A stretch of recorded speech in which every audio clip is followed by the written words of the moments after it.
श्रीमान् वेङ्कटनाथार्यः कवितार्किककेसरी वेदान्ताचार्यवर्यो मे सन्निधत्तां सदा हृदि அஸ்மத்குருபரம்பராயே நமஹ. போன ஸ்லோகத்துல இந்த ஆத்மாவானது ஸ்வதசித்தம், ஸ்வதசித்தம்னா ஸ்வயம் பிரகாஷம் அப்படின்னு சொன்னோம். இது சாஸ்திர சித்தம், அனுபவ சித்தம் அப்படின்லாம் சொல்லிட்டோம். இப்ப அதுக்கு மேல விசாரம் பண்றோம். இப்ப ஆத்மாவுக்கு என்ன பேரு அப்படின்னாக்க பிரத்யேகாத்மா அப்படின்னு பேரு. இப்ப பிரத்யேகாத்மா அப்படின்னா பிரத்யக்வம் அப்படின்னு அதுக்கு பேரு. இந்த பிரத்யக்வம்னாக்க என்ன அர்த்தம் சொல்றீங்க? பிரத்யக்தம் அப்படின்னு சொன்னாக்க அர்த்தம் சொல்லணும் இல்லையோ? அது எதை சொல்றது? பிரத்யக்ஷப்தத்தினால என்ன சொல்றீங்க? லோகத்துல ரெண்டு விதமான ஒண்ணு சொல்றோம். பிரத்யக்கு, பராக்கு அப்படின்னு ரெண்டு சொல்றோம். பிரத்யக்குன்னா என்ன அர்த்தம், பராக்குன்னா என்ன அர்த்தம்? பிரத்யக்தம், பராக்கம், இது ரெண்டுத்தினுடைய உபமா விளக்கம் எப்படி சொல்றது? ஏன் அப்படின்னாக்கா, நையாயிகள் அவ ஒரு மாதிரி சொல்லிட்டு போறா, அத மாதிரி அத்வைதிகள் வேற மாதிரி சொல்லிட்டு போறா, நம்ம சித்தாந்தம் வேற மாதிரி இருக்கு. லோக அனுபவம் எப்படி இருக்கு, லோக அனுபவம் எப்படி இருக்கு அதை வச்சுன்னு சொல்லணும். இப்போ அதனால ஏன் அதை மாதிரிலாம் கேட்கணும்? இந்த மாதிரி கேள்வி வருது அப்படின்னாக்க, இப்ப நாம என்ன சொல்லுவோம்? அகம் அகம் அகம் அகம், நான் நான் நான் நான் அப்படின்னு வருதா இல்லையா? இதுதான் பிரத்யக்தம் அப்படின்னு நம்ம சொல்றோம். அகம்துவம் எங்க இருக்குதோ அங்கதான் பிரத்யக்தம் இருக்கு அப்படின்னு நாம் சொல்லிடுவோம். ஆனால் நான் என்ன அகம் அப்படின்னு சொல்லிக்கிறேன். இப்ப அது என்ன நீங்க என்ன சொல்லுவீங்கோ? நீ அப்படின்னு சொல்லுவீங்கோ. நான் திருப்பதியில் இருக்கச்ச நாராயணன் திருப்பதியில இருக்கான், அவன் இருக்கான், அவன் அவர் அப்படின்னு சொல்றோம். அதாவது அகம் அப்படின்னுட்டு நான் சொல்லிக்கிறேன், நீங்க துவம் அப்படின்னு சொல்றீங்க. வேற நேர பக்கத்து துவம் சொல்றீங்க. இன்னொரு இடத்துல இருக்கிறது சஹா அப்படின்னு சொல்றீங்க, சஹா அப்படின்னு சொல்றீங்க. அகம், துவம், சஹ, இப்படி மூணு சப்தங்கள், தன்மை, முன்னிலை, படற்கை, இந்த மூன்று விதத்திலையும் லோகத்துல பிரயோகம் இருக்கு. இப்போ அகம்துவம் தான் பிரத்யக்தம் அப்படின்னு சொன்னாக்கா, அப்ப தொன் லோகத்துல பிரயோகம் இருக்கா இல்லையா? அப்ப தொந்தம் கூட பிரத்யக்தமா? அல்லது சஹா அப்படின்னா தத்தான் அர்த்தம், தத்துவம், அல்லது இதம் துவம் அப்படின்னு சொல்றோம். ஆனா இதம் சப்தத்து பேர்ல அயம் அப்படின்னு சொல்றது, தச்சப்தத்து பேர்ல சஹா அப்படின்னு சொல்லணும். அப்ப தத்துவம் அப்படின்னா தப்தா அப்படின்னு அர்த்தம். அயம் அப்படின்னு சொன்னா இதம் துவம். அப்போ துவம் அப்படின்னாக்கா துவம் துவம் அல்லது யுஷ்மத்துவம், யுஷ்மசப்தத்து பேர்ல துவம் அப்படின்னு வருது. இதெல்லாம் படிக்க வேணாம். நான், நீ, அவன், இவன் அப்படின்னு பிரயோகம் இருக்கா இல்லையா? இப்ப நான்றதுதான் பிரத்யக்தம் சொல்லிட்டாக்கா, அப்ப லோகத்துல ஆத்மாவையே இவன்னு சொல்றோம், நீன்னு சொல்றோம். அதுக்கு என்ன அர்த்தம் வருது? அதனால தனியா ஒண்ணு ஒத்துக்கவே வேண்டாமே, ஒத்துக்கவே வேண்டாம். அது அகம் துவம் அப்படின்னா நீ பிரத்யக்தமே சொல்ல வேண்டாமே. அல்லது இதுக்கெல்லாம் சமாதானம் எப்படி அது சொல்லுது. அதே மாதிரிதான் ஒரு அக்ரணைகள்லாம் இருக்கு பாருங்க. கடம் இருக்குது, அந்த பானை அங்க இருக்குன்றோம், மனுஷாலையும் சொல்றோம் நாராயணன் அங்க இருக்குது அப்படின்ட்டு. அந்த ஸ்ரீமுஷ்ணாண்டவன் அதை என்ன சொல்லுவேன், அத கூப்பிடு அப்படின்னு வேற. அதே மாதிரி இப்ப இருக்கிற ஆண்டவனை பத்தி அப்படின்ட்டு சொல்லுவார். இந்த யாமுனா இருக்குதே அது 2000 ஸ்லோகம் பண்ணி வச்சிருக்குது அப்படின்னு என்கிட்ட சொல்லுவார். அதையும் சொல்லுவேன். ஏன்னா அதாவது நம்ம பிரீத்தியால நாம சொல்றோம். நம்ம குழந்தைகளை நாம என்ன சொல்லுவோம்? குழந்தை வந்தது, என் பொண்ணு இருக்குதே அப்படின்னு சொல்றோம். இதெல்லாம் பிரீத்தியினால. ஆனால் இது அது அப்படின்னு சொல்றது அச்சேதனங்களை சொல்றோம் லோகத்துல. இப்ப இதுக்கு எல்லாத்துக்கும் சமாதானம் சரியா சொல்லவா வேண்டாமா? அப்ப பிரத்யக்ஷம்னா என்ன அர்த்தம், பராக்தம்னா என்ன அர்த்தம் அப்படின்லாம் கேள்வி வருது. அதற்கு பதில் சொல்லணும். இப்போ உபனிஷத் வாக்கியம் ஒரு வார்த்தை சொல்லிட்டு போயிடுச்சு, கஸ்ய தீரா பிரத்யகாத்மானம் ஐக்ஷத் அப்படின்னு சொல்றது. கஸ்ய தீரா, ஒரு சாதகன் உபாசகன் என்ன பண்றான்னாக்க பிரத்யகாத்மானம் ஐக்ஷது. இந்த பிரத்யகாத்மானன்ற சொல்லாத சொல்லப்படுகிற ஜீவாத்மா அவனை பார்த்தான், அதாவது ஆத்மஸ்வரூபத்தை சாட்சா்காரம் பண்ணான்னு இருக்கும். ஆத்மஸ்வரூபத்தை சுத்தாத்மஸ்வரூப சாட்சா்காரம் வந்தது அப்படின்னு சொல்லணும். இப்ப இதுல இந்த பிரத்யேக ஆத்மான்னு சொன்னதுனால ஆத்மாவுக்கு பிரத்யக்தம் இருக்கு அப்படின்னு இருக்குது. அது தெரியுறதா இல்லையா? அப்படின்னா அகம் துவம் அப்படின்றது என்ன சொல்றது? பிரத்யக்தம் இருக்குன்னு சொன்னாக்கா அகம் துவம் அப்படின்னு சொல்லணும். அது என்ன அர்த்தம் சொல்றோம் அப்படின்னு கேட்டாக்கா, இது என்னன்னாக்கா பிரத்யக்தம் அது மாதிரி இதம் துவம் அகம் துவம் இப்படிலாம் இருக்கே, அது என்ன சொல்லணும் அப்படின்னாக்கா, இந்த இதம் துவம் சொல்றது அக்ரணியில வரும். இது இதுன்னு சொன்னாக்கா அக்ரணியில வரும். அயம் அப்படின்னு சொன்னாக்கா அவன், அயம்னாக்கா இவன் அர்த்தம், சஹா அப்படின்னா அவன் அர்த்தம். அதே இதம் அப்படின்னு சொன்னா இது, இதம்னா தது அப்படின்னா அது அப்படின்னு சொல்லுவோம். இப்ப இந்த இது அது அப்படிங்கிறது ஒரு அச்சேதனத்துல போய் முடியும். அதெல்லாம் பராக்காவே இருக்கும். அதே நான் அப்படின்னு சொன்னாக்க அது எதுல முடியும் அப்படின்னு சொன்னாக்க அகம்துவத்துல முடியாது. அகம்துவம் அப்படின்னு சொல்றதுனால அது பிரத்யக்தம் அப்படின்னு நாங்க சொல்றோம். அந்த அகம்துவம் இல்லைன்னு நினைச்சுக்கோங்க, அது இதம் துவமா போயிடும். இதம் துவம்னாக்க அக்ரணையோட அச்சேதனத்தை சொல்றது, பராக்க சொல்றதுன்னு ஆகும் அப்படின்னு சாதாரணமா ஒரு விளக்கம் கொடுக்குறோம். உடனே அவ என்ன கேட்கிறா, இப்ப பிரத்யக்தம் அப்படின்றது என்னதுன்னாக்கா, இது நையாயிக்கால் சொல்றது. இதை ஆரம்பத்திலே இந்த ஸ்லோகத்துல சுவாமி சாதிக்கிறேன். அவன் என்ன சொல்றா, ஆத்மா அப்படின்னாக்கா தன்னை விஷயீகரிக்கிற ஞானத்துக்கு ஆதாரமா இருக்கு. ஞானாதிகரணம் ஆத்மா அப்படின்னு அவ சொல்றா. தர்க்க சங்கரத்துல அன்னம்பட்டர் சொல்றார், ஞானாதிகரணம் ஆத்மா. ஞானத்துக்கு ஆதாரமா இருக்கிறது எதுவோ அது ஆத்மா அப்படின்னு அவர் சொல்றா. நையாயிக்கால் சொல்றார். அதாவது தன்னை விஷயீகரிக்கிறது, தன்னை விஷயீகரிக்கிறது இல்லையோ அது ஞானம். அந்த ஞானத்துக்கு ஆதாரமா எது இருக்கோ அதுதான் ஆத்மா அப்படின்னு அவன் சொல்றாங்க. அதாவது பிரத்யேது பிரத்யேதவியாது அனதிரேக அப்படின்னுட்டு உதயநாச்சாரியர் சொல்றாரு.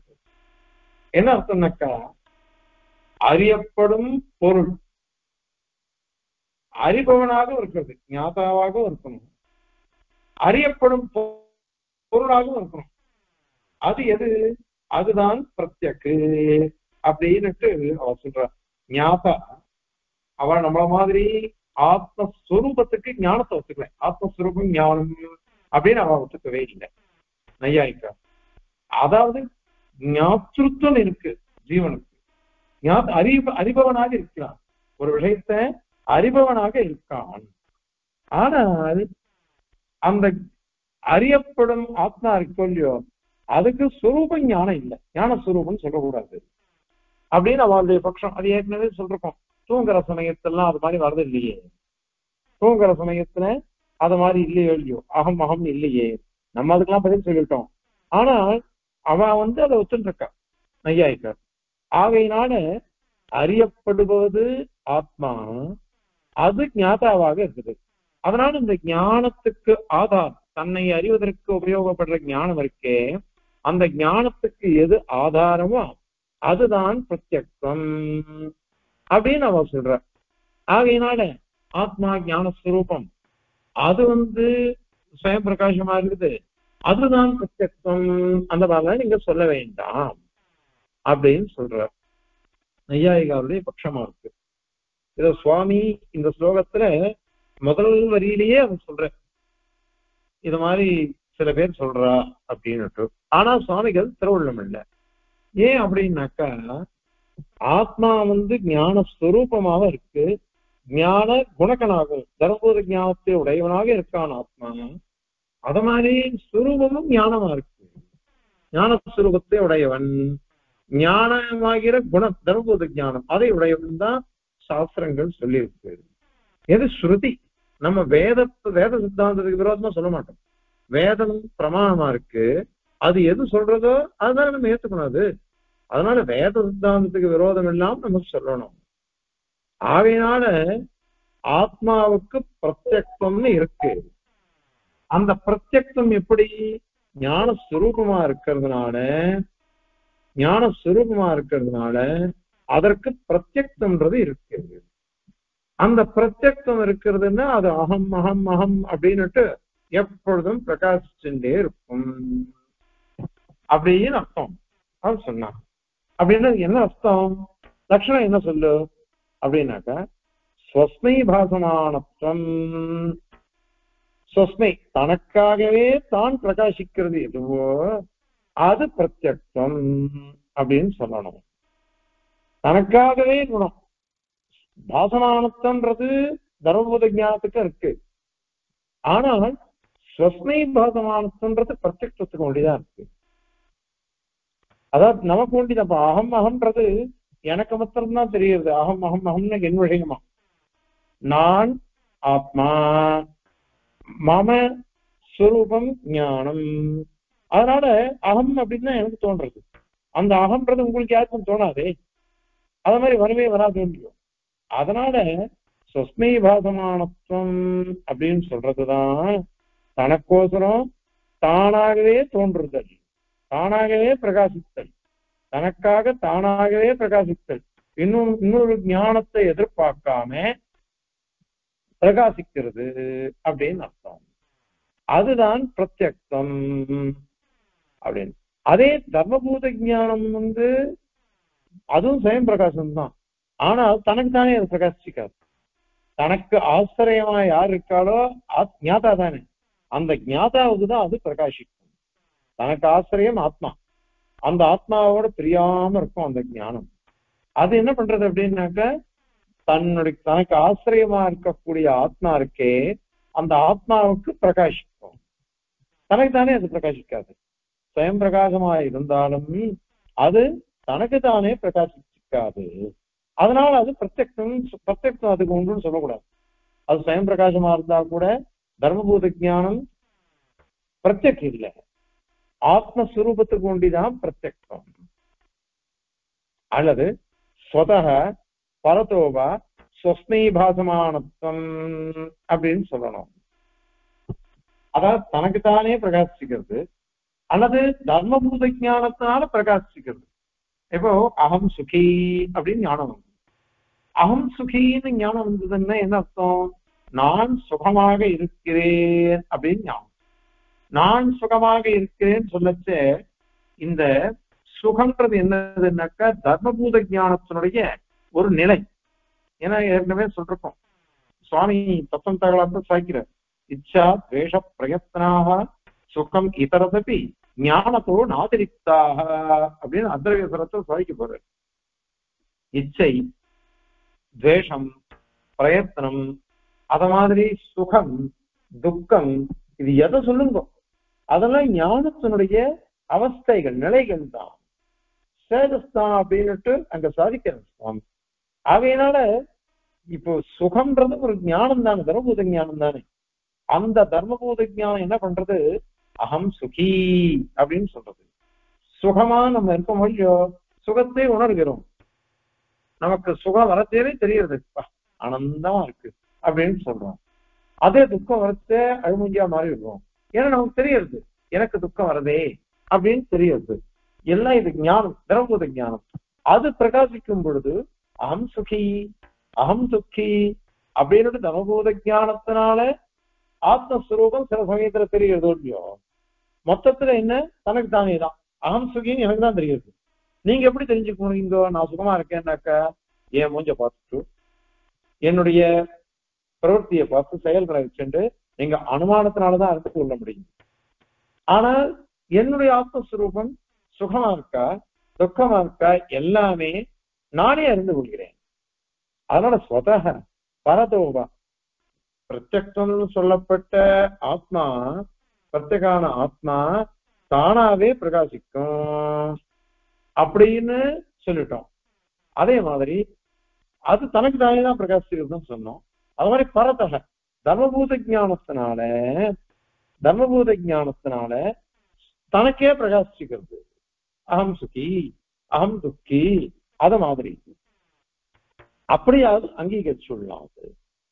அதனால தன்னுடைய தர்மமான தர்மபூத ஞானம் அதை கொண்டும் தனக்கு தானே பிரகாசிக்கும் இந்த பிரத்யக்ஷ.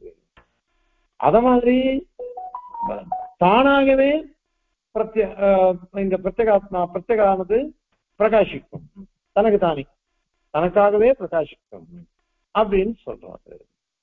சரி, அப்போ பிரத்யக்ஷம்தான் ஆத்மாவுக்கு சுபாவம் அப்படின்னாக்க ஏன் எல்லாரும் அகம் அகம் தெரிஞ்சுக்கிறது இல்லை? உங்களை நான் அகம் ஏன் சொல்றது இல்லை? நீ தான் நான் தான் நீ அப்படின்னு ஏன் சொல்றது இல்லை? நான்றது உங்களையும் நான் சொல்லணும், என்னையும் நீங்க நான் சொல்லணும், இத மாதிரி ஏன் சொல்றது இல்லை? ஒருத்தர் நான் அப்படின்னு என்ன நான் பிரிச்சு சொல்லிக்கிறேன், நீங்க அப்படின்ட்டு உங்களை நான் பிரிச்சு சொல்றேன், இத மாதிரி ஏன் வருது அது அப்படின்னு கேட்டாக்க அது வாஸ்தவம், அப்படி தெரியாது. ஏன் அப்படின்னாக்க நாங்க என்ன சொல்றோம்? லட்சணம் சொஸ்மை பாசமானத்துவம் தான் சொல்றோம். தனக்குத்தானே பிரகாசிக்கிறது தானே அது, தனக்கு தானே. அதுக்கு அதுதான் நாங்களும் கேட்கிறோம். தனக்கு தானே பிரகாசிக்கிறதுன்றது கூட அந்த பிரத்யக்ஷன்றது நானே எனக்கு ஏன் பிரகாசிக்க மாட்டேன்? உங்க சுரூபம் நான் ஏன் பிரகாசிக்கலன்னா இப்ப கேள்வி.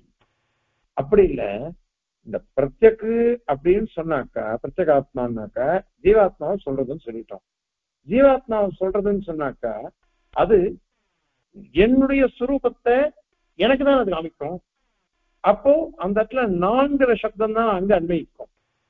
உங்களை சொல்லச்சே உங்களுடையது, இந்த வீடு என்னுடையது அப்படின்னு சொல்லச்சே ஏன் என்னுடைய வீடுன்னு சொல்றேன், உங்களுடைய வீடுன்னு ஏன் சொல்ல முடியறது இல்லை? ஏன்னா அது எனக்கு சம்பந்தப்பட்டது, எனக்கு சம்பந்தப்பட்டதா இருக்கிறதுனால, எனக்கே சொந்தமானதா இருக்கிறதுனால என் வீடு அப்படின்னு லோகத்துல பிரயோகம் பண்றோம். அந்த மாதிரிதான் மம ஆத்மஸ்வரூபம் ஞானம். அப்போ அகமேவ பிரத்யேகாத்மா, அகமேவ ஆத்மான்னு அகம்தான் வரும், நான் தான் வரும். ஏன்னா அந்த இடத்துல சப்தானுசாசனம் அப்படிப்பட்டது. ஏன்னா என்னை நான் சொல்லணும்னு சொல்லுங்க, என்ன சொல்றதுக்கு நான் தான் பிரயோகம், அகம்தான் பிரயோகம். உங்களை சொல்றதுக்கு துவம் அப்படின்னு தான் வரும். அதனால ஒவ்வொருத்தருக்கும் இந்த பிரயோகங்கள்லாம் அதுக்கு அனுகூலமா தானே வர முடியும். அதனால என் அறிவினால், என்னோட ஞானத்தினால நான் அறிந்து கொள்கிறேன், உங்களுடைய ஞானத்தினால நீங்கள் அறிந்து கொள்கிறீர்கள். இப்படிதான் லோகத்துல இருக்கு. அதனால பிரத்யேகாத்மான்றது என் சுரூபத்தை நானே அறிந்து கொள்கிறேன், என் சுரூபத்தை என் தர்மபூத ஞானத்தினால் அறிந்து கொள்கிறேன். அப்படிதான் லோகத்துல இருக்கு. அதனால நான் வருது அது. அதனாலதான் சொஸ்மை பாகமானத்துவம் தனக்கு தானே தோன்றது அப்படின்னு தான் நாங்க சொல்றோம். அது அதே இன்னொருத்தரை பத்தி சொல்றச்சு சொஸ்மை பாகமானத்தான் வராது. உங்களை பத்தி நான் தெரிந்து கொள்ளும் பொழுது இப்போ ஆத்மஸ்வரூபம் எல்லாருக்கும் ஞானம்தான், எல்லாருக்கும் நிரதிசய ஆனந்தம் இருக்கு, எல்லாருக்கும் சேஷத்துவம் இருக்கு, எல்லாருக்கும் தாசத்துவம் இருக்கு, சரீரத்துவம் இருக்கு, அம்சத்துவம் இருக்கு, இத்தனை எல்லாம் இருக்கு. எல்லாம் இருந்தா கூட, எல்லாம் ரெண்டு பேருக்கும் ஒன்னா இருந்தா கூட அனுபவம்ன்றது அவாவாளுக்கு உண்டிதான் அனுபவம் வருது. அகம் அப்படின்றதோ அகம் சுகி அகம் துக்கின்றதோ எல்லாமே அவாவாளுக்கு தான் வருது, எல்லாருக்கும் வருது இல்லையே. அது உங்களுக்கு தான், எனக்கு என்னுடைய தான் வரும். இதான இது. அதனால நீங்க அதை இப்படி வராது, ஏன் வரல அப்படின்னு கேட்க முடியாது இல்லையாது. அதனால இது வராது அது. ஆகவே இந்த துவம் அப்படிங்கிறது இந்த கிரமத்துலதான் வச்சுக்கணும் அது. அதனால இது வராதுன்றது சரிதான் அது. அதனாலதான் சுவாமி என்ன பண்ணிட்டாருனாக்கா ஸ்பஷ்டமாக சாதிக்கிறார். பிரத்யக்கு பராக்குன்னு என்ன சொல்றாரு அப்படின்னா, அந்த என்னை குறித்து நான் அறியும் பொழுது அகம் அப்படின்னு எனக்கு தெரியுது. அதே உங்களை பத்தி நான் அறியும் பொழுது நேர பிரகாசிக்கிறது இல்லையே. நீங்க உங்க சுரூபம் நேர பிரகாசிக்கிறது இல்லை. நேர பிரகாசிக்காததுனால அப்ப என்ன ஆகுது, பராக் மாதிரி ஆயிடுறீங்க நீங்க. எனக்கு நீங்க பராக் ஆயிடுறீங்க. ஏன்னா இன்னொருத்தருக்கு பிரகாசிக்கிறது. எப்படி பிரகாசிக்கிறது அப்படின்னாக்க, எப்படி ஒரு தர்மபோத ஞானமானது தனக்கு தானே பிரகாசிக்காம ஒரு தனக்கு ஆசிரியமா இருக்கக்கூடிய ஆத்மாவுக்கே பிரகாசிக்கிறதோ, அத மாதிரி இன்னொரு ஆத்மா இன்னொரு வேறொரு ஆத்மாவுக்கு பராக்காக பிரகாசிக்கிறது, பராக்காக பிரகாசிக்கிறது அப்படின்னு வச்சுக்கணும். அதனால எனக்கு எப்படி பிரகாசிக்கிறது என்னுடைய சுரூபம் அப்படின்னா, எனக்கோசரம் சுரூபேன பிரகாசிக்கிறது. உங்களுக்கு அப்படி பிரகாசிக்கல. உங்க ஆத்மா எனக்கு, உங்க ஆத்மா எனக்கு எப்படி பிரகாசிச்சது, உங்க ஆத்மஸ்வரூபமானது பராக் மாதிரிதான். அதனாலதான் நீங்க சொல்றீங்க உங்களுடைய அப்படின்னு பிரிச்சு சொல்றோம் அது. அதனால சுவாமி ஸ்வபேக்ஷையாது ஸ்வபுத்தியா சுரூபேனவா பாசமானதையா பிரத்யகிச்சுச்சதே அப்படின்னு சுவாமி சாதிக்கிறார். சுவாபேக்ஷையா தன்னை வச்சுண்டு தன்னுடைய தனுபூத ஞானத்தினாலேயோ தன்னுடைய சுரூபத்தினாலேயோ எது பிரகாசிக்கிறதோ அதுக்கு பேரு பிரத்யக்கு அப்படின்னுட்டு சுவாமி சாதிக்கிறார். அதனால ஆத்மா அப்படின்னு சொன்னாக்க எல்லாருக்கும் பொது. ஆத்மான்றது எல்லாரும் ஒண்ணுதானே. நீங்களும் ஆத்மாதான், நானும் ஆத்மாதான், பெருமாளும் ஆத்மாதான். ஆத்மத்துவம் அப்படிங்கிறது எல்லார்கிட்டையும் இருக்கு. ஆத்மத்துவங்கிற ஒரு தன்மை இருக்கே, அது எல்லார்கிட்டையும் பொதுவா இருக்கு. ஆனால் பிரத்யக்தம் அப்படின்றது அவாவாகிட்ட மாத்திரம்தான் இருக்கு.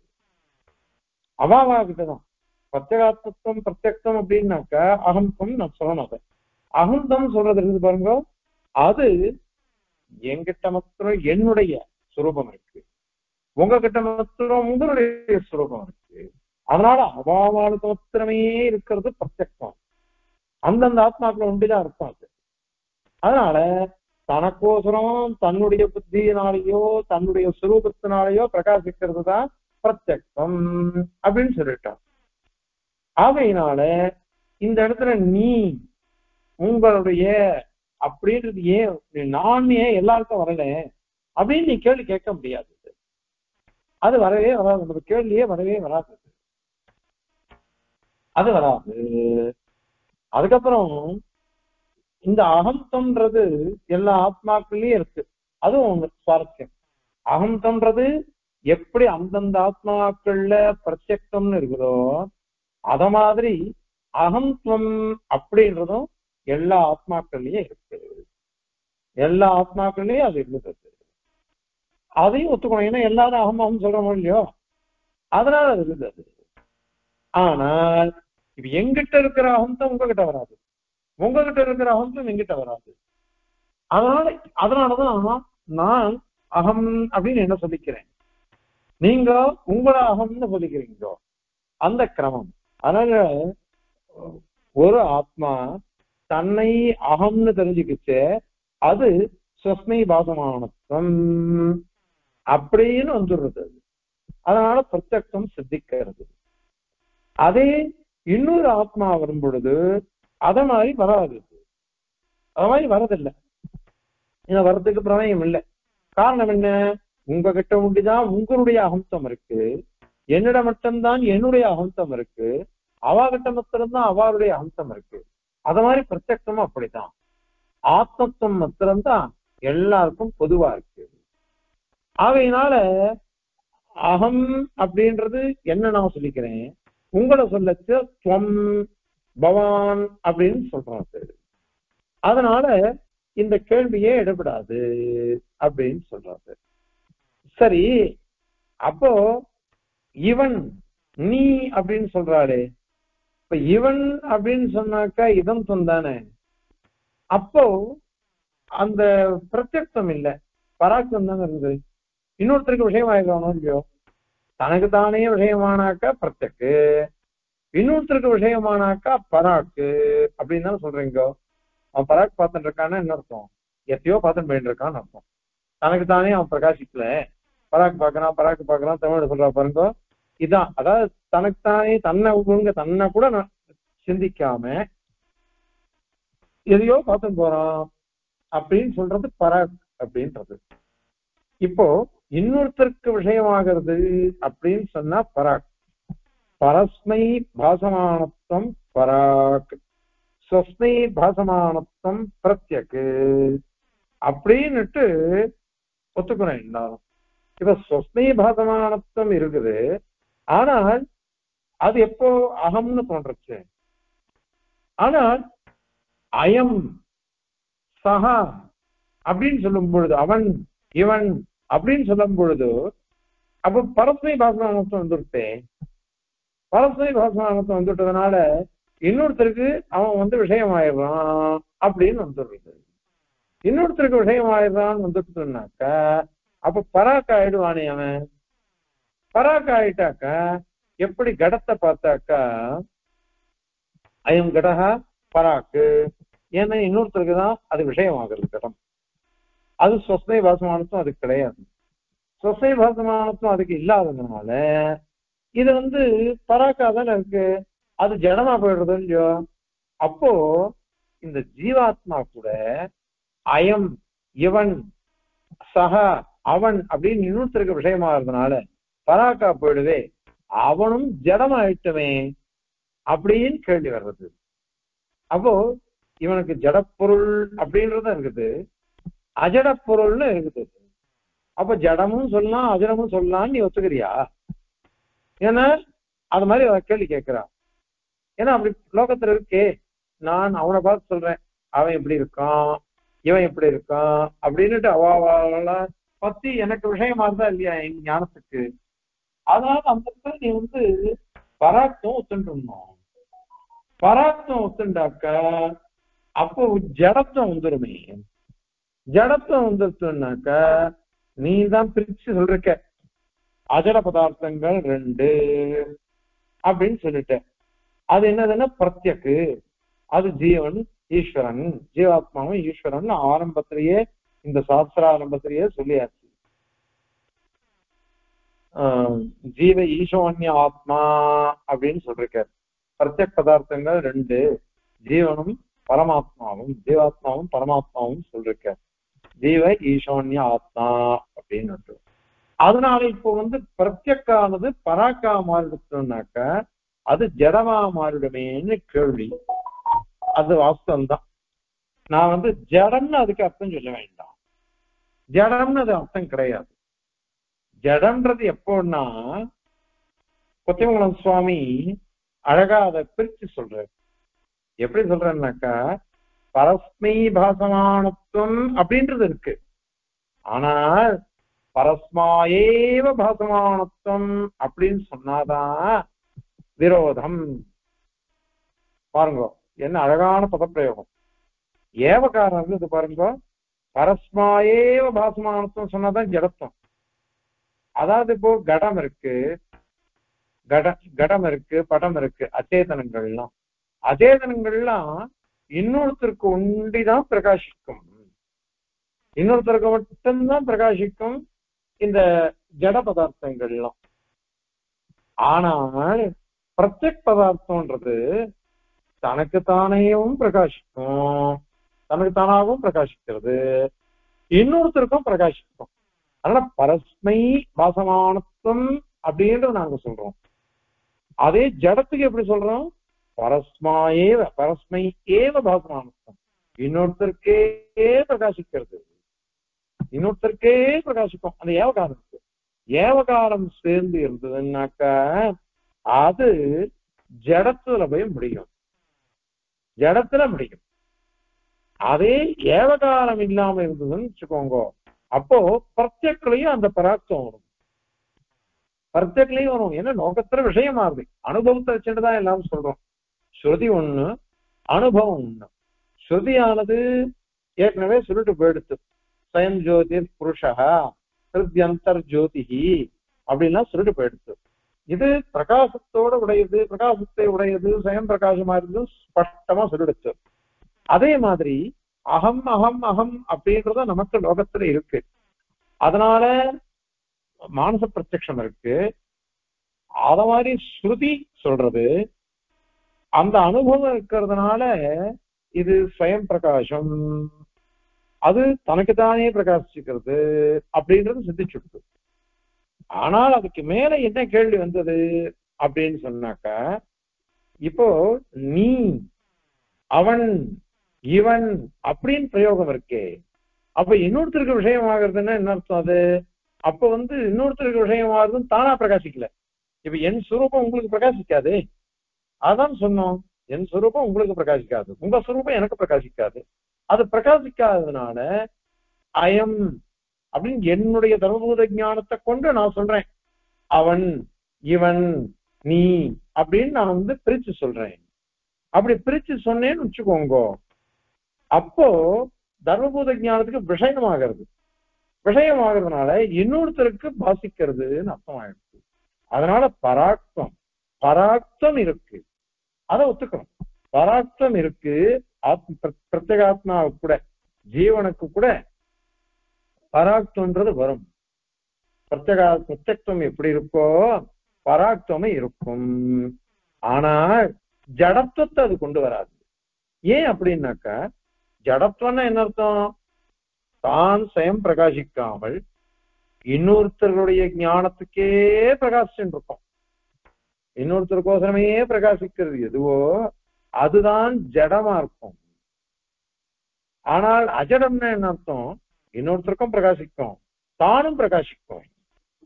சுவாமி நியாய தத்துவத்தை சொல்லும் பொழுது யோவேத்தி யுகவத் சர்வம் பிரத்யக்ஷேண சுதாசுதா தம்பிரண்ய ஹரிம் சாஸ்திரம் நியாய தத்துவம் பிரத்யக்ஷமயன்னு சாட்சியிருக்கார். தத்துவத்திரை தந்தனாதிகாரத்துல இதை சாட்சியிருக்கார். இப்ப யோவேத்தி யுகவத் சர்வம் சதா பிரத்யக்ஷேன ஸ்வதகான்னு 2 பதம் இருக்குங்க. தானாவும் பெருமாள் கடாட்சிக்கிறான், எல்லாத்தையும் அறிந்து கொள்கிறான். யோகவேத்தி யுகபஸ் ஒரே சமயத்துல எல்லாத்தையும் அறிந்து கொள்கிறான். எப்படி அறிஞ்சுக்கிறான் தெரியுமோ? பிரத்யக்ஷேன நேராம பாக்குறான். ஸ்வதக சுயம் பிரகாசமா போயிடுவே அவன் எல்லாத்தையும் அறிந்து கொள்கிறான். அதுவும் இருக்கு. பிரத்யக்ஷமாவும் பார்க்கிறான், பிரத்யக்ஷமாவும் தன் ஞானத்தினால் அறிகிறான். அது ஸ்வதக பிரகாசிக்கிறது எல்லாம் எம்பெருமானுக்கு, எல்லாம் இருக்கு. அப்படின்னு என்ன அர்த்தம்? எல்லா வஸ்துக்களும் எம்பெருமான் தானாகவும் அறிகிறான், அவனுக்கு அனைத்தும் பிரகாசிக்கின்றன. அந்த மாதிரி இருக்கு. அந்த மாதிரிதான் ஜீவாத்மா. அது உதாரணத்துக்கு தான், அது எல்லா விதத்திலும் அதை எடுத்துக்க முடியாது. ஜீவாத்மா பிரத்யேகாத்மாவா இருக்கான். அது பிரத்யேகத்துவம் எப்ப வரும்? தனக்கு தானே பிரகாசிக்குச்சே, அகம் அகம் அகம் அப்படின்னு சொல்லச்சே மாத்திரம் அந்த பிரத்யக்ஷன்றது வந்துடுறது. அதே இன்னொருத்தர் பார்க்கும் பொழுது, இன்னொருத்தர் நம்மளை பத்தி விவகரிக்கும் பொழுது நீ அல்லது அவன் இவன் அப்படின்னு வழக்காடல் இருக்கு இல்லையா, அதுக்கு சொல்லும் பொழுது என்ன சொல்லணும் அப்படின்னாக்கா, இது பராக்தம் இருக்கு. அந்த பராக்தமானது ஜடத்துவத்தை வைத்துக் கொண்டு அல்ல.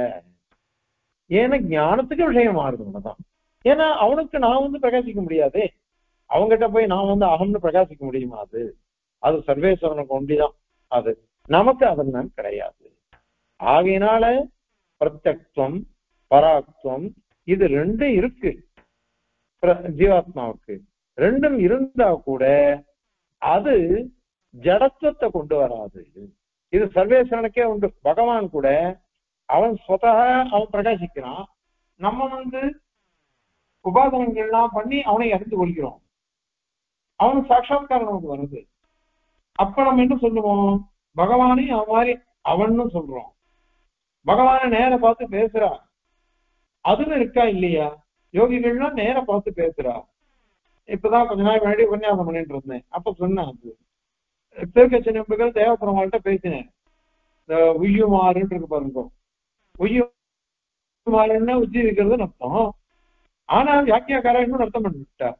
உய்யும் ஆறு, ஆறு உயர வகை ஆறு, உஜ்ஜீவிக்கிறதுக்கு ஆறு இருக்குது. என்னது ஆறு அப்படின்னா சரணாகதி ஆறு தத்துவம். பெருமாள் சொல்லிட்டு போயிட்டு உபாயஸ்து பிரபத்தியா அப்படின்னு சொல்லிட்டு போயிட்டேன் பெருமாள். அது ஆறு அங்கத்தோட கூடினது பெருமாள் சொல்ற. அதே மாதிரிதான் திருக்கச்சினவர்கிட்ட 6 வார்த்தைகள் சாதித்தார், நேர பேசினார். இப்ப நேர பேசும் பொழுது அப்ப பகவான்ட்டு கேட்கிற தேவபெருமானே நீ சொல்லு அப்படின்னு சொல்றாரு. அவர் இவர் பார்த்து பேசுறாரு, இவர் அவர் பார்த்து பேசுறாரு. இந்த மாதிரி இருக்கா இல்லையா நோக்கத்துல? பகவானுக்கு இருக்கே. ஆகையினால பிரத்யக்ஷம் பராக்ஷம் ரெண்டும் ஆத்மாவுக்கு உண்டு. இருந்தா கூட அது ஜடத்துவத்தை கொண்டு வராது ஆத்மாவுக்கு. அதே கடாதி வஸ்துக்கள்லாம் அச்சேதனங்களை பார்க்கும் பொழுது அவைகள்லாம் ஜடமாகவே இருக்கும். அது அதனால எது இன்னொருத்தருக்கோசரமே இருக்குதோ அது பரஸ்மா ஏவ பாஸ்மானத்தம். பரஸ்மை அப்படின்னு இருக்கணும். ஆனா பரஸ்மா ஏவன்னா அந்த ஏவகார ஏன்ற கொஞ்சம் அதுக்கு முன்னாடி பரஸ்மைன்னு வராது, பரஸ்மான்னு சொல்லணும். அதனால பரஸ்மா ஏவ பாசமானத்தம் பராக்தம். பரஸ்மை பாசமானத்தம் பிரத்யக்ஷத்துக்கும் உண்டு. அது பராக்கா இருந்தா கூட பிரத்யக்ஷத்துக்கும் உண்டு அது. அதனால எந்த விரோதமும் நம்ம சித்தாந்தத்துல இல்ல அப்படிங்கிறத இந்த ஸ்லோகத்தினால சுவாமி சாதிக்கிறார். இப்போ இந்த ஸ்லோகத்தை சேவிக்கலாம். அப்போ ஒரு புத்தகம் எடுத்து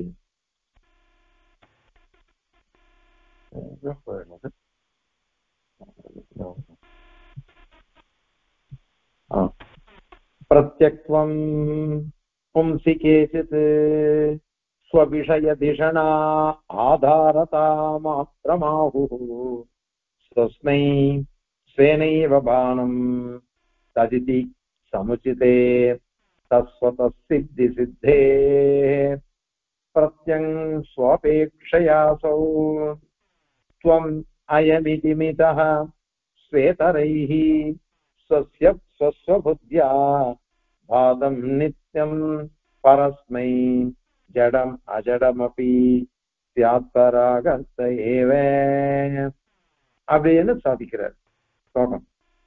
இது போன ஸ்லோகத்துல அகம்னுட்டு ஆத்மா பாசிக்கிறது, அது சுயம் பிரகாசமா இருக்கு அப்படின்னு சொல்லிட்டோம். இப்போ லோகத்துல ஒரே மனுஷனை தன்னை சொல்லிக்கிச்ச அகம்னு சொல்லிக்கிறான். அதே வேற மனுஷாலாம் என்ன பண்ற, அவன் இவன் நீ அப்படி எல்லாம் பிரகாசிக்கிறாரு பேசுறாரு. இப்ப இது எப்படி இது? அதனால ஜடத்துவமும் இருக்கு அஜடத்துவமும் இருக்கு அப்படின்னு சந்தேகப்படலாமா? அச்சேதனத்துவம் இருக்கு, சேத்தனத்துவம் இருக்கு ஜீவனுக்கு, இந்த பிரத்யேக பதார்த்தத்துக்கு அப்படின்னு சொல்லலாமா அப்படின்னு கேள்வி வருது. அதனால அவ ஜடத்துவம் அஜடத்துவம் ரெண்டும் சேர்ந்து இருக்குதுன்னு ஒத்துக்கலாமே அப்படின்ற மாதிரி ஆக்ஷேபிக்கிறா. அது தவறு, அது தவறு. ஏன் அப்படின்னு அவ சொல்ற பிரகாரம் பார்த்தா என்ன ஆயிடும்னாக்கா, இந்த பிரத்யக்ஷம் அந்த விஷயத்துல ஆத்மான்னு ஒத்துக்கணும். அதே பராக் அப்படிங்கிறது அத்வைதிகள் சொல்றா பாருங்க, அந்தக்கரணம் அப்படின்னு சொல்றாரு. அந்தக்கரணம்னா மனசு இருக்கு பாருங்க, அதனுடைய ஒரு இது விகாரம், அது அந்தக்கரண விருத்தி சைதன்யம் அப்படின்னு சொல்றார். அந்தக்கரணா சின்னம் சைதன்யம் அதுதான் அகமர்த்தம். அது அனாத்மம், அது அனாத்மம், ஆத்மாவே கிடையாது. அது பிரத்யக்குன்ற அம்சத்தை சொல்லும் பொழுது ஆத்மா அப்படின்னு வச்சுக்கலாம். பிரத்யக்கு இல்லைன்றது அத பராக்குன்னு சொன்னாக்கா அனாத்மான்னு வச்சுக்கலாம். அந்த மாதிரி அகம் சப்தத்துக்கு இப்படி ரெண்டு அர்த்தம் இருக்கட்டும் அப்படின்னா அத்வைதிகள்லாம் சொல்ற. அது சொன்னா என்ன ஆயிடுச்சுன்னாக்கா ஜடத்துவம் கூட அங்கீகரிச்சதா ஆயிடும். ஜடத்துவம் கூட ஆத்மாவுக்கு ஒத்துண்டதா ஆயிடும் அகமர்த்தத்துக்கு. அத மாதிரி ஒத்துக்கூடாது. பாஷ்யகாரர் ஜிக்ஞாசாதிகரணத்துல அதே மாதிரி ஆத்ம சித்தியில ஆள வந்தார், அற்புதமா சாதிச்சுட்டு போயிருக்கா. இத அகங்கிறது தான் ஆத்மா, அகமர்த்தம் தான் ஆத்மான்னா ஸ்பஷ்டமா சொல்லியிருக்கா. அதனால இந்த அத்வைதிகள் சொல்றதெல்லாம் அங்கீகரிக்க முடியாது. அதுக்கோசரம் இப்போ ஆரம்பிக்கிறோம். கேச்சது சில பேர் என்ன சொல்றா, ஆத்மாவுக்கு ஆத்மா சுயம் பிரகாசம் இல்லை. அதாவது நையாயிக்கன் சுயம் பிரகாசம் இல்லை, வைத்தியம் சொல்றானா. அப்ப என்னதான் அர்த்தம்? பும்சி ஆத்மாவில ஸ்வ விஷய திஷணா ஆதாரதா மாத்திரம். ஸ்வம் ஆத்மா, ஆத்மாவை விஷயீகரிக்கக்கூடிய திஷணா ஞானம், ஆத்மாவை விஷயீகரிக்கக்கூடிய ஞானம், அதுக்கு ஆதாரமா இருக்கிறது இருக்கு. அதுதான் பிரத்யக்ஷம், அதுதான் பிரத்யக்ஷம். அந்த ஞானம் தான் பிரகாசிக்கும், இந்த ஆத்மா பிரகாசிக்காது அப்படின்னு அவன் சொல்றாரு. ஆத்மா சுய பிரகாசத்தை ஒத்துக்கலைன்னாக்கா அப்போ கடம் இருக்கு, ஆத்மா இருக்கு, ரெண்டுத்துக்கு என்ன வித்தியாசம்? கடம் அதுவும் சுயம் பிரகாசம் இல்லை, ஆத்மாவும் சுயம் பிரகாசம் இல்லை. கடம் எப்பொழுது ஞேயமா தான் இருக்கும், பிரமேயமா தான் இருக்கும், ஞாபகத்துவம் கிடையாது கடத்துக்கு. அது ஞானமே இல்லையே, அதனால அது வராது. இப்ப இது ரெண்டுத்துக்கும் என்ன வித்தியாசம் அப்படின்னு சொன்னாக்கா அதுக்கு அவ என்ன பதில் சொல்ற, அதெல்லாம் ஒண்ணும் இதுவே இல்லை. பகவத்கீதையிலேயே கீதா பாஷ்யத்துல சாதிக்கும் பொழுது ஆத்மாவுக்கும் ஞேயத்துவம் உண்டு, கடத்துக்கும் அதாவது அச்சேதனத்துக்கும் ஞேயத்துவம் உண்டு, பிரமேயத்துவம் அறிந்து கொள்ளப்படுதல் அப்படின்றது உண்டு, ஆத்மாவுக்கும் உண்டு. அது மாதிரி அச்சேதனங்களுக்கும் உண்டு. அங்க எப்பெருமானார் சாதிக்கும் பொழுது தாத்பரியம் சுவாமி சாதிக்கிறார் 2வது அத்தியாயத்துல. அதாவது அந்த அச்சேதனங்களுக்கு ஞேயத்துவம் மட்டும்தான் விசேஷம், அதுக்கு ஞானமே கிடையாது. ஆனால் ஆத்மாவுக்கு ஞேயத்துவம் இருந்தா கூட, ஞாயத்துவம் ரெண்டுத்துக்கும் சேதனம் அச்சேதனம் ரெண்டுத்துக்கும் சாதாரணமானது, பொதுவானது. ஆனால் ஞாபகத்துவம் இருக்கு பாருங்க, அதுதான் இந்த ஆத்மாவுக்கு முக்கியமானது. ஆத்மாவுக்கு ஞாபகத்துவம்ன்றதுதான் முக்கியமானதுன்னு சொல்லிருக்காரு. ஆகையினால இந்த அச்சேதனமான கடாதிகளுக்கும் சேதனமான ஆத்மாவுக்கும் என்ன வித்தியாசம் அப்படின்னு, இவனுக்கு ஞாபகத்துவம் இருக்குது, அதுக்கு ஞேயத்துவம் இருக்கு, அதுக்கு ஞாபகத்துவமே கிடையாது இருக்கு. அதுதான் விசேஷம். அது அதனாலதான் அகம் ஜானாமி அப்படின்னுட்டு ஆத்மாதான் விவகரிக்கிறது. கடம் நான் தெரிந்து கொள்கிறேன் அப்படின்னு சொல்றது இல்லையோ, அதனால அது இல்லை. ஆகையினால ஆத்மான்றது என்ன அப்படின்னாக்கா, தன்னை அறிந்து கொள்ள உபயோகப்படுற ஞானம் இருக்கு பாருங்க, அதுக்கு ஆதாரமா இருக்கிறது தான் ஆத்மா, அதுதான் பிரத்யக்கு, அந்த ஞானம்தான் சுயம் பிரகாசம். அதனால ஆத்மாவுக்கு சுயம் பிரகாசம் இல்லைன்னு நையாயிகால் சொல்றாரு, வைதேசிகால். அது தவறு, அது சுவாமி திரோடம் ஒப்பில்லை. ஏன்னா ஸ்ருதி விரோதம் வந்துடுறது, ஸ்ருதியை கொண்டுதான் எம்பெருமானார் சாதிச்சிருக்காரு இல்லையா. அதனால தத்ஸ்வதஹ சித்தி சித்தே தது தஸ்ய, அந்த ஜீவாத்மாவுக்கு ஸ்வதசித்தே, சுயம் பிரகாசம், ஸ்வதசித்தின்னா சுயம் பிரகாசம்னு அர்த்தம். இன்னொன்னத்தினால தெரியறது இல்லை, தனக்குதானே பிரகாசிக்கும் அது. அதனால சொப்பிரகாசத்துவ சித்தே, சொப்பிரகாசத்துவமானது சித்திக்கிறதுனால அது போன ஸ்லோகத்திலே அது சொல்லிட்டோம். அது அதனால ஆத்மா சேனைய சித்தியதி அகமிதி அப்படின்லாம் சொல்லிட்டோம். அது அதனால ஸ்வதசித்தம் இருக்கிறதுனால அதுக்கு ஸ்வயம் பிரகாசத்துவம் உண்டு. அப்போ தர்மபூத ஞானமும் சுயம் பிரகாசம் தானே, ஞானமும் சுயம் பிரகாசம், ஆத்மாவும் சுயம் பிரகாசம். அப்ப ரெண்டுத்துக்கு என்ன பேதம் அப்படின்னு, ஸ்வஸ்மை சேனைவ பானம் தது, தனக்கே தன்னாலேயே அறிந்து கொள்வது, அது பிரத்யக்தம் அப்படின்னு சொல்றோம். தன்னை தானே அறிந்து கொள்வது, தனக்கு மட்டுமே அது பிரகாசிக்கும், அதுதான் பிரத்யக்ஷன்றது. அது சொல்றது. அதாவது ஸ்வதோபாசமானத்தை மாத்திரம் ஒன்று இல்லை, சுயம் பிரகாசத்தை ஒன்று இல்லை. அது வேற என்ன சொல்லணும்? தனக்குத்தானே தனக்காகவே பிரகாசிக்கிறது. ஸ்வதஹ சுஸ்மை பாசமானத்தம் அப்படின்னு சொல்றது. அது தர்மபூத ஞானம் அப்படி இல்லையே. தர்மபூத ஞானம் அது மாதிரி கிடையாது. அது என்ன பண்றது? ஆத்மாவை கொண்டுதான் அது பாசிக்கும். தனக்கு எது ஆசிரியமா இருக்கோ அது கொண்டு பிரகாசிக்கும் அது. ஆனால் இந்த பிரத்யக்ஷம் இருக்குதே, தனக்குத்தானே தனக்கு மட்டுமே பிரகாசிக்கிறது அது அப்படின்னு சொல்றது. அது அதனால ஸ்வஸ்மை ஸ்வேனைவ பானம் தது அப்படி இது சமுச்சிதம். அதுதான் சரி. அதுதான் சரி. அதே அத்வைதிகள் எல்லாம் சொல்றதெல்லாம் தவறு கிடையாது, தவறு அது. அதனால இப்படின்னு ஆயிடுச்சது. இப்போ மேல கேள்வி வருது, பிரகாசம் அப்படின்றது இருக்கு இல்லையோ, அது அதுக்கு பலன் யாரு வருதோ, பிரகாசம் இருக்கே, அந்த பிரகாசத்தினுடைய பலத்தை அனுபவிக்கிறவன் எவனோ அவன் தான் பிரத்யக்கு அப்படின்றது. இப்போ அதனால என்னாச்சு, நான் அப்படின்னு இருக்கேன், எனக்கு என்னுடைய ஆத்மஸ்வரூபம் பிரகாசிக்கிறது, அதனுடைய பலனை நான் தான் அனுபவிக்கிறேன், அகம் அகம் அகம் அப்படின்னுட்டு. அது மாதிரி தர்மபூத ஞானத்தினாலையும் நான் அனுபவிக்கிறேன். ஆகையினால அந்த பலபோக்தா பிரகாசத்தினுடைய பலபோக்திருத்தம் அனுபவத்துவம் யாருக்கு வருது? எனக்கு தானே வருது. அதனால நமக்கு தான், ஆத்மாவுக்கு தான் வருது. அது ஆத்மாவுக்கு வருதுனால அது சரியா போறது. தர்மபூத ஞானத்துக்கு அதுவே அனுபவிக்காது, நமக்கோசரம் அது பிரகாசிக்கிறது. அதனால நாம் என்ன பண்றோம்? வஸ்துக்கள் எல்லாம் தெரிஞ்சுக்கிறோம், அந்த வஸ்துக்களுடைய ஞானம் வந்ததுன்னா அதை அனுபவிக்கிறோம் அப்படின்னு சொல்றோம். ஆகையினால ஜீவாத்மாவானது பிரத்யக்கா இருக்கு. தர்மபூத ஞானம் ஆத்மா கொண்டே பிரகாசிக்கிறது. அதனால அது பராக்கு அப்படின்னு சொல்லிட்டோம். அப்போ உடனே இந்த கேள்வி வந்தது, நீ அவன் இவன் அத மாதிரி பிரயோகம் இருக்கே லோகத்துல, அந்த விவகாரத்துக்கு என்ன சமாதானம்?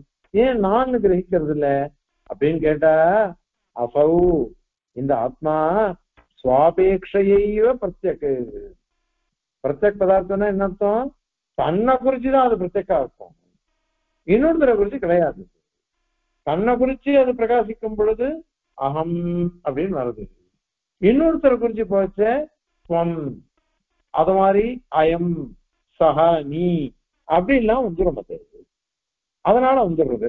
ஸ்வேதவிஸ்து வேற யாராவது நம்மளுக்கு தெரிந்து கொள்ளும் பொழுது ஸ்வஸ்வ புத்தியா அவாவாளுடைய புருஷ திருஷ்டி, அவாவாளுடைய அந்தந்த புருஷாருடைய ஞானத்தை கொண்டு நம்மளை அறிந்து கொள்கிறார்கள், தர்மபூத ஞானத்தை கொண்டு.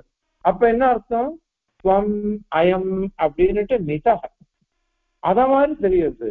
நீ அவன் இவன் அப்படின்னு அவ பார்த்துக்கிறா, தெரிஞ்சுக்கிறாது. அதனால எதுவும் இல்லை. துவம் அயம் இது நிதக அந்த மாதிரி அறியப்படுகிறான். துவம் சப்தத்தினாலேயோ அயம் சப்தத்தினாலேயோ சகான்ற சப்தத்தினாலேயோ அவன் சொல்லப்படுகிறான். ஆகையினால இது வரையும் ஒரு தோஷமே இல்லை.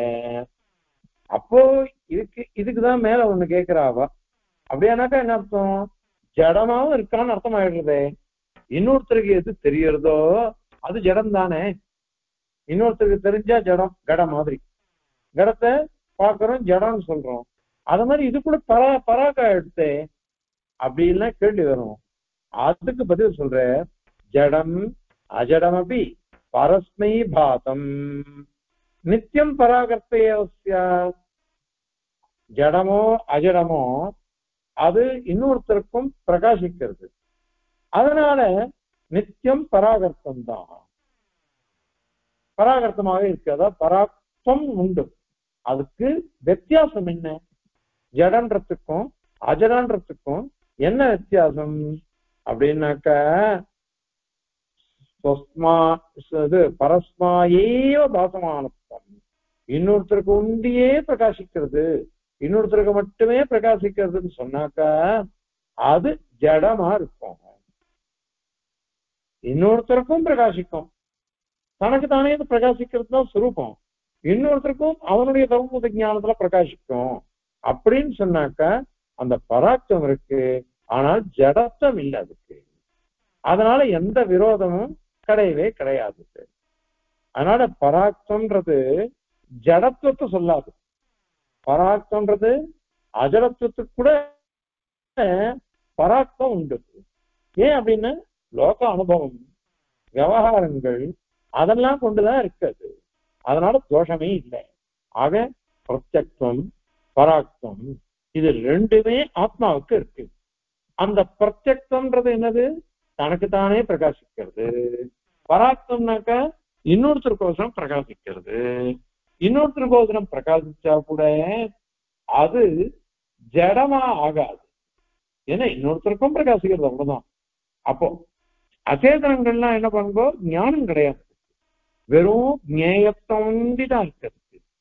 ஏற்கனவே சொன்ன பகவத்கீதா பாஷ்யத்துல இருக்கு அப்படின்னு, ஞேயத்துவம் மாத்திரம்தான் அச்சேதனங்களுக்கு இருக்கு.